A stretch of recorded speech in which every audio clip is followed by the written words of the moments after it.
여러분, 노후의 평안함은 누구와 사느냐가 아니라 어떻게 거리를 지키느냐에서 갈립니다. 많은 분들이 이렇게 말합니다. 나이 들면 자식 가까이에 있어야 안심이라고요. 몸이 아플 때, 갑자기 일이 생길 때, 옆집에라도 자식이 있어야 마음이 놓인다고 생각하십니다. 틀린 말은 아닙니다. 실제로 혼자 사는 것이 불안한 순간도 분명히 있습니다. 그런데 이상하게도 자식과 함께 살기 시작한 뒤 더 외롭다고 말하는 분들도 적지 않습니다. 같은 집에 있는데 더 눈치를 보게 되고 말을 아끼게 되고 마음 둘 곳이 사라졌다고 합니다. 왜 이런 일이 생길까요? 안녕하세요. 지혜의 이야기를 나누는 지혜담입니다. 본격적인 이야기를 시작하기 전에 구독과 좋아요로 함께 해주시면 이 이야기를 더 많은 분들과 나눌 수 있습니다. 오늘은 같이 살아야 행복한가, 떨어져 살아야 편안한가라는 질문을 드리려 합니다. 그리고 결론부터 말씀드리면 함께 사느냐, 따로 사느냐는 핵심이 아닙니다. 공간과 시간, 그리고 거리. 이 세 가지를 지키느냐가 노후의 평안함을 결정합니다. 오늘 사연은 72세 김순자 씨 이야기로 시작합니다. 순자 씨는 남편을 먼저 보내고 혼자 살았습니다. 처음 몇 년은 괜찮았습니다. 동네 친구도 있고 경로당도 다니고 시장도 매일 나갔습니다. 그런데 어느 겨울 넘어져 허리를 다친 뒤부터 딸이 걱정하기 시작했습니다. 혼자 두면 불안하다며 결국 딸 집으로 들어오게 되었습니다. 처음에는 참 좋았습니다. 따뜻한 집, 함께 먹는 식사, 손주 웃음소리. 혼자 있을 때보다 훨씬 활기가 느껴졌습니다. 딸도 말했습니다. 엄마, 이제 걱정하지 말고 편하게 살아. 그런데 석 달쯤 지나자 이상한 일이 생겼습니다. 순자 씨는 자기 방이 있었지만 쉴 곳이 없었습니다. 아침이면 먼저 일어나 부엌 정리를 해야 마음이 편했고, 낮에는 손주가 들어왔다 나갔다 했고, 저녁에는 가족 생활 리듬에 맞춰야 했습니다. 늦게 자고 싶어도 불을 켜두기 눈치 보였고, TV를 보고 싶어도 채널을 오래 잡고 있기 어려웠습니다. 어느 날 순자 씨는 이렇게 말했습니다. 내 방은 있는데 내 자리가 없어. 딸은 최선을 다해 잘해주고 있었고, 사위도 공손했고, 손주도 귀여웠습니다. 문제는 사람이 아니라 구조였습니다. 집이 커도 내 공간이 없으면 마음은 좁아집니다. 같이 있어도 쉬지 못하면 몸은 더 빨리 지칩니다. 그 무렵 순자 씨는 자꾸 피곤해졌습니다. 병원에서는 큰 이상이 없다고 했습니다. 그런데 매일 어깨가 무겁고 잠이 얕았습니다. 의사는 생활이 바뀌었냐고 물었습니다. 순자 씨는 대답하지 못했습니다. 왜냐하면 좋은 환경에서 살고 있었기 때문입니다. 남들이 보기엔 더 편해진 삶이었으니까요. 하지만 마음은 알고 있었습니다. 도움받는 대신 자유를 내놓았다는 사실을요. 우리는 보통 이렇게 생각합니다. 함께 살면 정이 깊어진다. 가까이 있어야 관계가 좋아진다. 그러나 실제로는 반대의 경우도 많습니다. 가까워질수록 부딪히고 함께할수록 마음이 줄어드는 경험. 여러분도 한 번쯤 겪어보셨을 겁니다. 오늘 이야기는 누구의 잘못을 말하려는 것이 아닙니다. 딸도 사위도 부모도 모두 최선을 다합니다. 그런데도 관계가 불편해지는 이유는 사랑이 부족해서가 아니라 경계가 사라졌기 때문입니다. 이제부터 세 가지 이야기를 드리겠습니다. 내 공간을 잃었을 때 생기는 변화. 내 시간을 잃었을 때 생기는 피로. 그리고 거리를 잃었을 때 관계가 무너지는 이유. 이 세 가지를 이해하면 자식과 가까이 지내면서도 편안할 수 있고 멀리 살아도 정이 깊어질 수 있습니다. 잠시 후 이어서 두 번째 사연을 들려드리겠습니다. 두 번째 이야기는 69세 이영희 씨의 사연입니다. 영희 씨는 딸이 첫아이를 낳으면서 서울로 올라오게 되었습니다. 엄마 아니면 맡길 데가 없어. 그 한마디에 짐을 싸서 올라왔습니다. 처음에는 잠깐일 줄 알았습니다. 100일만 지나면 어린이집에 보내겠지. 돌 지나면 좀 나아지겠지. 그렇게 생각했습니다. 처음 몇 달은 정신없이 지나갔습니다. 새벽 수유를 도와주고, 낮잠 재우고, 이유식 만들고, 기저귀를 갈았습니다. 딸은 고맙다며 매번 말했고 사위도 미안하다며 주말마다 외식을 했습니다. 영희 씨는 힘들었지만 보람이 있었습니다. 내가 필요하다는 느낌이 있었기 때문입니다. 그런데 1년이 지나고 2년이 지나자 마음이 달라지기 시작했습니다. 아침에 눈을 뜨면 하루가 이미 시작돼 있었습니다. 내 하루가 아니라 아이의 하루였습니다. 아이가 자야 쉬고 아이가 나가야 앉을 수 있었습니다. 친구에게 전화하려다가도 울음소리에 끊어야 했고 병원 예약도 마음대로 잡기 어려웠습니다. 어느 날 영희 씨는 달력을 보다가 깜짝 놀랐습니다. 자기 이름으로 표시된 일정이 한 달에 한 번도 없었습니다. 모든 칸이 손주 일정이었습니다. 그날 밤 잠이 오지 않았습니다. 이렇게 사는 게 맞나? 나는 지금 가족을 돕고 있는 걸까? 아니면 내 삶을 넘겨주고 있는 걸까? 영희 씨는 딸에게 말하지 못했습니다. 딸이 나쁜 것도 아니고 부탁을 들어준 것도 사실이니까요. 괜히 말하면 섭섭해할까 봐 참았습니다. 대신 몸이 먼저 반응했습니다. 입맛이 줄고 허리가 더 아팠고 작은 일에도 짜증이 늘었습니다. 딸은 걱정하며 병원에 가보자 했습니다. 검사 결과는 특별한 이상 없음이었습니다. 그날 의사가 이렇게 말했습니다.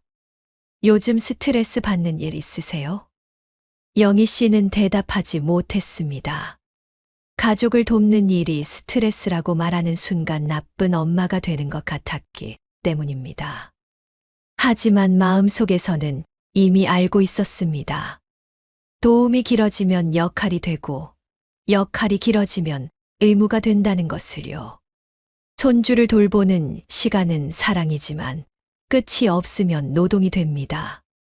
처음에는 고마움이 오가지만 시간이 길어지면 당연함이 생깁니다.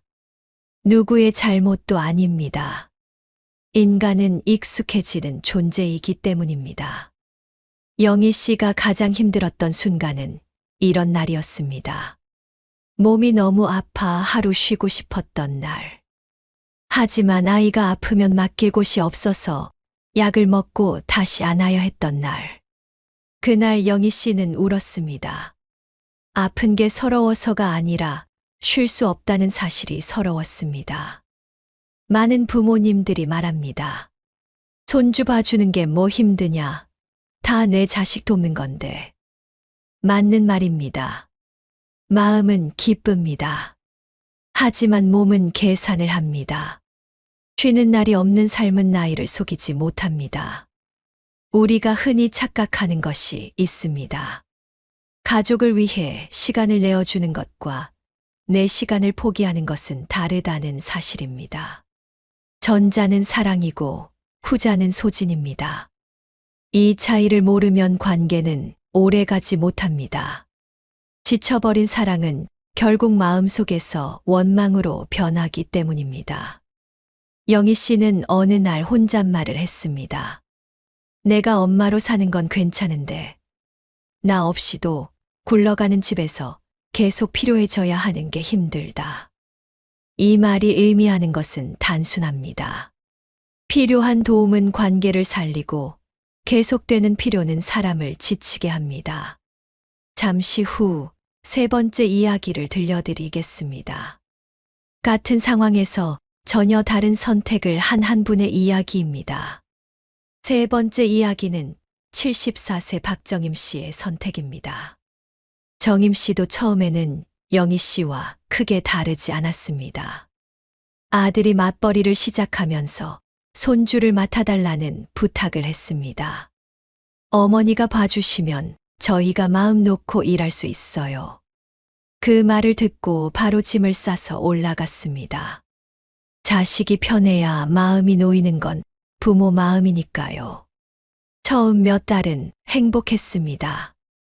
아이가 웃으면 같이 웃고 잠들면 얼굴을 한참 바라봤습니다. 하루 종일 바빴지만 피곤하지 않았습니다. 누군가에게 필요한 존재라는 느낌이 있었기 때문입니다. 그런데 6개월쯤 지나자 몸이 먼저 변했습니다. 무릎이 더 아파졌고 잠이 얕아졌고 작은 일에도 예민해졌습니다. 특히 밤이 힘들었습니다. 낮에는 버틸 수 있었지만 밤에는 온몸이 쑤셨습니다. 어느 날 새벽 거실에 앉아 있다가 이런 생각이 들었습니다. 이대로 몇 년 더 하면 나는 어떻게 될까? 그 순간 정임 씨는 깨달았습니다. 지금 내가 하고 있는 건 도움일까? 대신 살아주는 걸까? 며칠 뒤 아들과 며느리를 앉혀놓고 말했습니다. 내가 아이를 안 보는 게 아니라 매일은 못 본다. 아들은 놀랐고 며느리는 당황했습니다. 혹시 섭섭했을까 걱정도 했습니다. 그런데 정임 씨는 미안하다는 말 대신 기준을 말했습니다. 월수금만 내가 보고 나머지는 너희가 방법을 찾아라. 그래야 오래 도와줄 수 있다. 처음 한 달은 집안 분위기가 어색했습니다. 아들은 퇴근 시간을 조정했고 며느리는 어린이집을 알아봤습니다. 손주도 한동안 할머니를 찾으며 울었습니다. 정임 씨 마음도 흔들렸습니다. 괜히 말했나 싶었습니다. 하지만 한 달 뒤 상황은 완전히 달라졌습니다. 손주를 보는 날에는 더 집중해서 놀아줄 수 있었고, 쉬는 날에는 병원도 가고 친구도 만나고 낮잠도 잤습니다. 몸이 먼저 회복됐고 표정이 밝아졌습니다. 그리고 이상한 변화가 생겼습니다. 아들과 며느리가 더 고마워하기 시작했습니다. 예전에는 당연하게 맡기던 일이 이제는 부탁이 되었고, 부탁은 감사로 돌아왔습니다. 관계가 부드러워졌습니다. 대화가 늘었고 웃음이 많아졌습니다. 정임 씨는 말했습니다. 매일 볼 때보다 가끔 볼 때 더 예쁘더라. 이 말은 농담처럼 들리지만 중요한 의미가 있습니다. 거리가 생기면 감정이 살아납니다. 늘 함께하면 편해지지만 감정은 무뎌지고, 간격이 있으면 기다림이 생기고 마음이 살아납니다. 정임 씨가 지킨 것은 단 하나였습니다. 도움을 주되 삶을 넘기지 않는 것. 우리는 자주 사랑을 증명하려고 합니다. 그래서 더 해주고, 더 맞추고, 더 참습니다. 하지만 오래가는 관계는 많이 해준 관계가 아니라 오래 할 수 있게 만든 관계입니다. 정임 씨는 이후로도 계속 손주를 돌봤습니다. 다만 규칙이 있었습니다. 내 일정 먼저, 도움은 그 다음. 그 결과는 단순했습니다. 몸은 덜 아팠고, 마음은 덜 서운했고, 가족은 더 가까워졌습니다. 세 사람의 이야기는 모두 같은 출발점이었습니다. 가족을 돕고 싶다는 마음. 그러나 결과는 달랐습니다. 차이는 희생의 크기가 아니라 경계의 유무였습니다. 이제부터 왜 공간과 시간과 거리가 노후의 평안을 만드는지 차근히 말씀드리겠습니다. 이제 첫 번째 기준, 공간 이야기입니다. 많은 분들이 자식 집으로 들어가면 방 하나는 있으니까 괜찮다고 생각합니다. 문도 있고 침대도 있고 옷장도 있으니 내 공간이라고 여깁니다. 그런데 살아보면 압니다. 방이 있다고 공간이 생기는 건 아니라는 것을요. 공간은 면적이 아니라 권한입니다. 내가 원할 때 쉬고 원할 때 움직이고 눈치 보지 않고 머무를 수 있을 때 비로소 공간이 됩니다. 자식 집에 함께 살면 자연스럽게 생활 리듬이 하나로 묶입니다. 늦게 자면 미안해지고 늦게 일어나면 눈치 보이고 냉장고 문 여는 시간도 조심하게 됩니다. 처음에는 배려입니다. 하지만 시간이 길어지면 습관이 되고 습관이 길어지면 긴장이 됩니다. 사람은 긴장 속에서는 쉰 것 같아도 회복되지 않습니다. 그래서 함께 살기 시작하면 이상하게 더 피곤해지는 경우가 많습니다. 어르신들께 자주 듣는 말이 있습니다. 편하긴 한데 편하지 않다. 이 말의 의미는 단순합니다. 생활은 편해졌지만 마음은 자유롭지 않다는 뜻입니다. 우리는 흔히 안전과 평안을 같은 것으로 생각합니다. 가까이 있으면 안전하니 마음도 편할 것이라 생각합니다. 그러나 평안은 통제감에서 나옵니다. 내가 내 생활을 결정할 수 있을 때 생깁니다. 아침 식사를 언제 할지, 낮잠을 잘지 말지, TV를 켜둘지 말지. 이런 사소한 선택이 사라지면 사람은 빠르게 지칩니다. 몸이 아니라 마음이 먼저 닳습니다. 그래서 혼자 살 때보다 더 좋은 환경에서 지내는데도 기운이 떨어집니다. 잘 먹고 잘 지내는데도 이유 없이 의욕이 줄어듭니다. 이는 나약해져서가 아니라 인간의 자연스러운 반응입니다. 집이라는 곳은 휴식의 장소이기 전에 통제의 장소입니다. 내가 조절할 수 있어야 편안합니다. 함께 살 때 공간을 지키는 가장 중요한 기준은 독립된 생활 리듬입니다. 같은 집에 살아도 하루의 흐름이 분리되어야 합니다. 그렇지 않으면 마음이 항상 대기 상태가 됩니다. 누군가 부르면 바로 반응해야 할 것 같은 상태 말입니다. 대기 상태의 삶은 휴식이 아닙니다. 기다림입니다. 많은 부모님들이 자식에게 피해 주기 싫어 먼저 움직입니다. 집안일을 먼저 하고 아이를 먼저 보고 부탁하지 않아도 스스로 합니다. 겉으로는 좋은 일입니다. 그러나 시간이 지나면 역할이 굳어집니다. 역할이 굳어지면 공간은 사라집니다. 그리고 그때부터 집은 쉼터가 아니라 근무지가 됩니다. 반대로 같은 집에 살아도 공간을 지킨 분들은 다릅니다. 문을 닫을 시간, 혼자 있는 시간, 아무것도 하지 않는 시간을 정해둡니다. 가족도 그 시간을 건드리지 않습니다. 처음에는 어색하지만 시간이 지나면 모두가 편해집니다. 가족은 멀어져서 관계가 나빠지는 것이 아니라 경계가 없어져서 지칩니다. 내가 쉴 수 있는 자리가 있어야 다시 다가갈 힘이 생깁니다. 공간이 지켜지면 마음이 부드러워지고 마음이 부드러워지면 말이 부드러워집니다. 결국 관계가 좋아집니다. 노후의 평안은 넓은 집에서 나오지 않습니다. 내가 머물 수 있는 자리에서 나옵니다. 이제 두 번째 기준, 시간 이야기를 드리겠습니다. 두 번째 기준은 시간입니다. 많은 분들이 공간보다 시간을 더 쉽게 내어줍니다. 방은 남겨두지만 하루를 내어줍니다. 특히 손주를 돌보기 시작하면 하루의 흐름이 완전히 바뀝니다. 아침 기상시간부터 낮잠, 식사, 외출, 귀가까지 모든 일정이 아이 중심으로 돌아갑니다. 처음에는 괜찮습니다. 가족을 돕는다는 기쁨이 크기 때문입니다. 하지만 시간이 길어지면 다른 문제가 생깁니다. 내일이 사라집니다. 내일 병원 가야지, 친구 만나야지, 운동 시작해야지.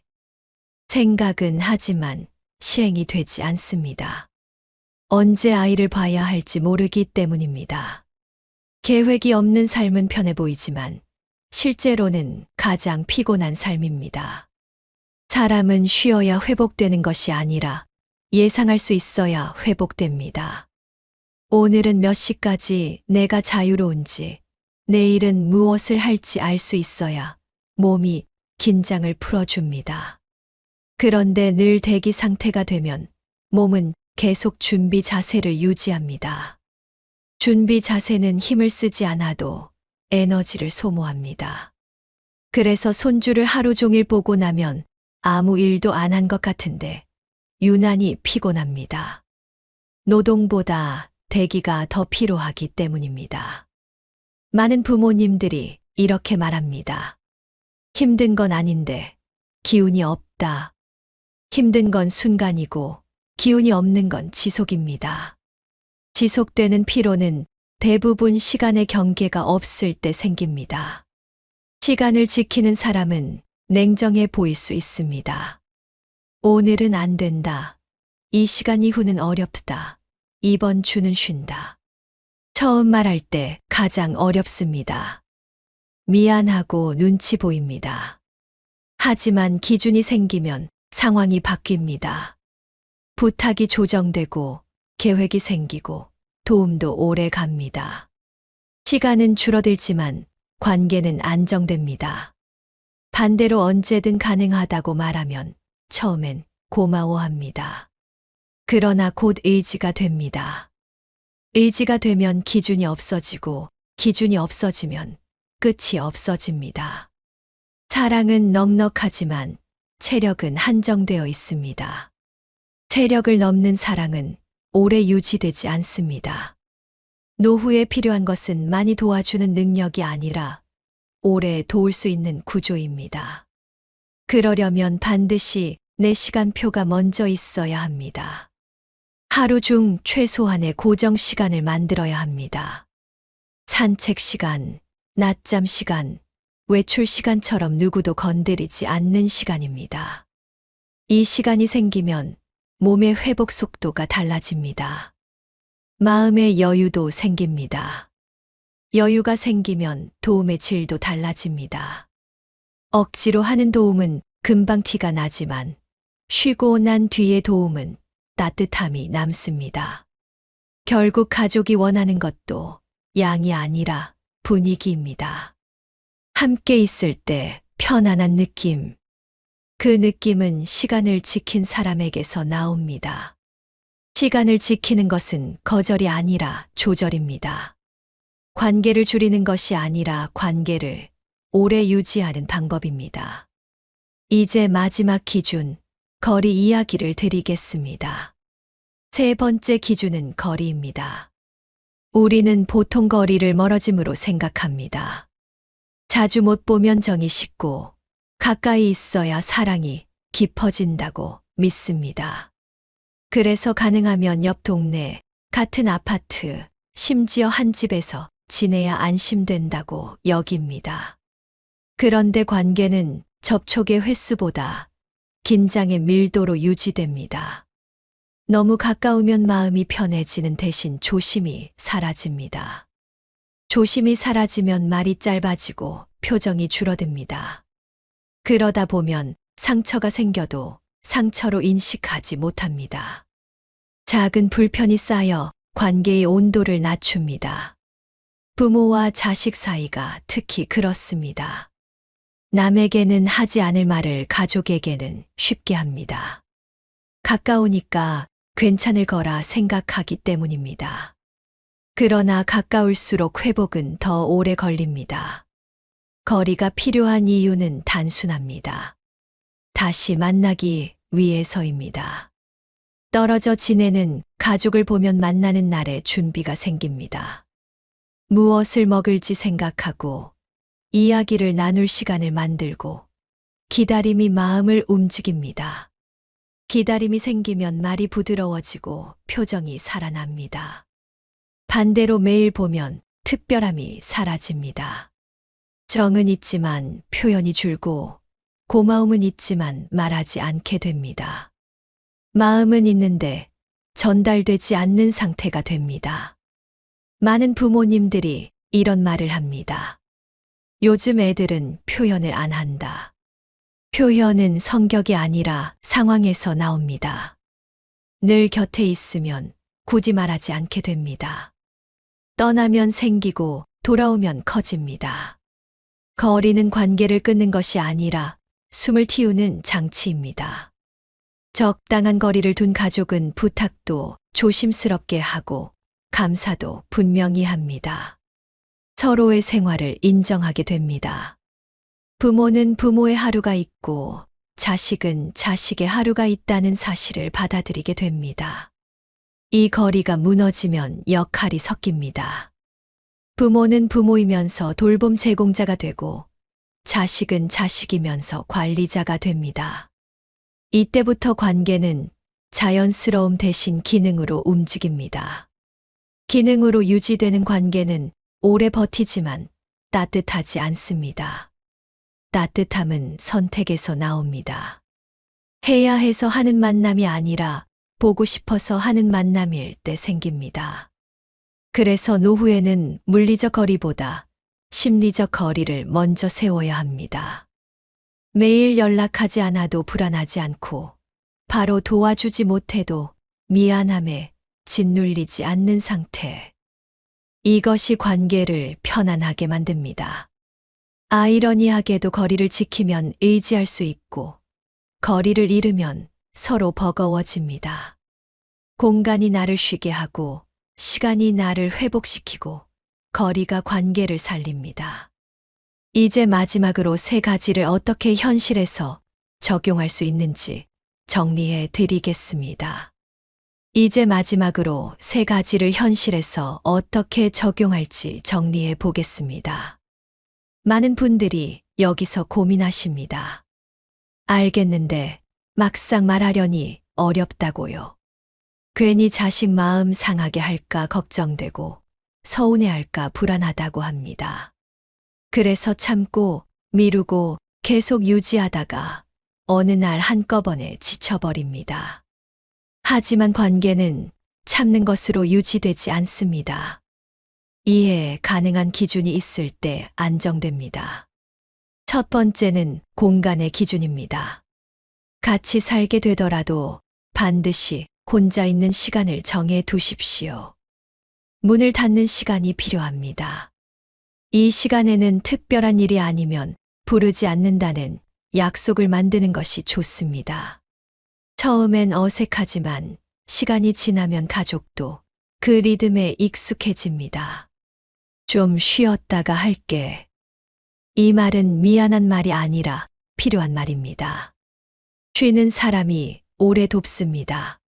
두 번째는 시간의 기준입니다. 도움을 줄 날짜와 시간을 미리 정하십시오. 가능하면 요일 단위로 나누는 것이 좋습니다. 예를 들어 월수금은 돕고 화목은 쉬는 날로 정하는 방식입니다.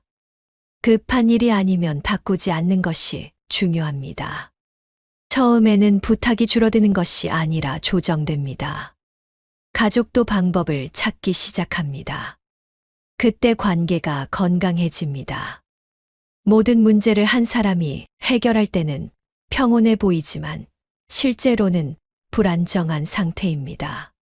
세 번째는 거리의 기준입니다. 연락과 방문의 간격을 만들어 보십시오. 매일 확인하는 대신 정해진 날 통화하고 항상 보는 대신 기다렸다 만나는 시간을 만들어 보십시오. 보고 싶은 마음이 남아 있어야 관계가 따뜻합니다. 가까움은 횟수가 아니라 감정의 온도로 판단됩니다. 이 기준들을 말할 때 중요한 것은 표현입니다. 거절이 아니라 오래 돕기 위한 약속으로 전해야 합니다. 이렇게 해야 내가 오래 같이 갈 수 있다. 이 말은 대부분의 자식이 이해합니다. 부모가 지쳐 쓰러지는 것을 원하는 자식은 없습니다. 다만 부모가 말하지 않아 몰랐을 뿐입니다. 우리는 평생 가족을 위해 사는 것이 당연하다고 배웠습니다. 그래서 내려놓는 것을 미안해합니다. 그러나 노후의 목표는 역할을 늘리는 것이 아니라 삶을 유지하는 것입니다. 자식에게 가장 부담이 되는 부모는 도움을 주지 않는 부모가 아니라 갑자기 무너지는 부모입니다. 오래 건강하게 곁에 있는 것이 가장 큰 도움입니다. 오늘 이야기의 결론은 단순합니다. 함께 사느냐 떨어져 사느냐가 답이 아니라 공간과 시간과 거리를 지키느냐가 답입니다. 이 세 가지가 지켜지면 가까이 살아도 편안하고 멀리 살아도 정이 깊습니다. 반대로 이 세 가지가 무너지면 한 집에 살아도 외롭고 자주 만나도 지칩니다. 여러분의 노후는 희생의 크기가 아니라 균형의 정도로 결정됩니다. 오늘 이야기가 마음에 남으셨다면 구독과 좋아요로 지혜담과 함께해 주십시오. 여러분의 하루가 조금 더 편안해지도록 다음 시간에도 차분한 이야기로 찾아뵙겠습니다. 지금까지 지혜담이었습니다. 오늘도 참 많이 애쓰셨습니다. 이제는 조금 덜 애쓰셔도 됩니다.